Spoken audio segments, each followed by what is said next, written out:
Hello friends, welcome to my channel Karthik Telugu news. Friends, ఇవాళ దేశంలో ఒక తీవ్ర విషాదం చోటు చేసుకుంది. దీని గురించి మరిన్ని విషయాలు ఈ వీడియోలో తెలుసుకుందాం. దయచేసి వీడియోని ఎక్కడ స్కిప్ చేయకుండా చివరి వరకు చూడండి ఫ్రెండ్స్. ఇక వివరాల్లోకి వెళ్ళినట్లయితే దేశంలో తీవ్ర విషాద ఘటన చోటు చేసుకుంది.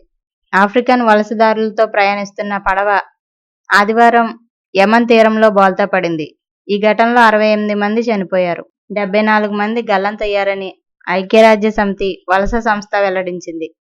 సంపన్న గల్ఫ్ అరబ్ దేశాలకు చేరుకోవాలనే ఆశతో ఆఫ్రికన్ వలసదారుల ప్రాణాలను పోగొట్టుకుంటున్నారని ఆందోళన వ్యక్తం చేశారు.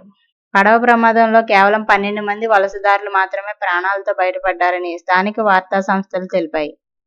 ఈ ఘటనపై స్పందించిన యమన్లోని అంతర్జాతీయ వలస సంస్థ అధిపతి మీడియాతో మాట్లాడుతూ ఆ పడవలో మొత్తం 154 మంది ఇథియోపియన్ వలసదారులు ప్రయాణిస్తున్నట్లు తెలిపారు.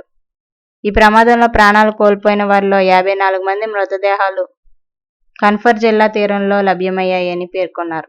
మృతదేహాలను జింజిబార్ నగరంలోని ఆసుపత్రికి తరలించారని అధికారులు తెలిపారు. గల్లంతైన వారి కోసం సహాయక చర్యలు కొనసాగుతున్నప్పటికీ బలమైన అలల కారణంగా గాలింపు చర్యలు కష్టంగా మారిందని పేర్కొన్నారు. సో ఫ్రెండ్స్, ఇది అప్డేట్ న్యూస్. మరిన్ని అప్డేట్స్ కోసం ఛానల్ సబ్స్క్రైబ్ చేసుకోండి ఫ్రెండ్స్. అలాగే పక్కన ఉన్న బెల్ ఐకాన్ క్లిక్ చేసి వీలైతే ఛానల్కి లైక్ అయితే చేయండి. Thank you friends. Thanks for watching this video.